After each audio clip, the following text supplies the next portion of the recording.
আসসালামু আলাইকুম। সম্মানিত এলাকাবাসী, প্রিয় ভাই ও বোনেরা, শুনে রাখেন, আগামী 12ই অক্টোবর রবিবার পাটেশ্বরী বাজার, ভোগডাঙ্গা, কুড়িগ্রাম সদর নদীর বুকে হতে যাচ্ছে এক ঐতিহাসিক নৌকা বাইচ প্রতিযোগিতা।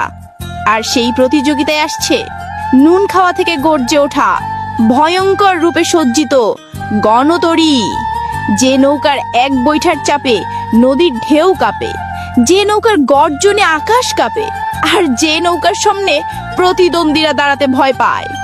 প্রতিদ্বন্দ্বীরা, শুনে রাখো, এইবার তোমাদের বৈঠা কাঁপবে, তোমাদের নৌকা ভাসবে না, ডুববে গণতরীর ঢেউয়ে। কারণ এইবারের নৌকা বাইচে গণতরীর সামনে কোনো প্রতিদ্বন্দ্বী নৌকা কুলাতে পারবে না।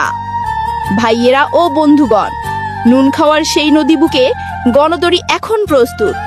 তার প্রতিটি দাঁড় যেন বজ্রের মতো তীক্ষ্ণ, প্রতিটি বৈঠা যেন ঝড়ের মতো তীব্র। জোয়ার ভাটার স্রোতও তাকে ঠেকাতে পারে না, কারণ গণতরী মানে গর্ব, গণতরী মানে শক্তি, গণতরী মানে ঐক্য। ঢেউ যতই উঠুক, বাতাস যতই বইহুক, গণতরী আসবে ভয়ঙ্কর রূপে, নদী ফুঁড়ে, স্রোত ভেঙে, বিজয়ের পতাকা উড়িয়ে। তাই সবাই প্রস্তুত থাকেন। এই 12ই অক্টোবর পাটেশ্বরী বাজারের আকাশ বাতাস মুখরিত হবে একটাই নামে, গণতরী, গণতরী। সবাইকে ধন্যবাদ।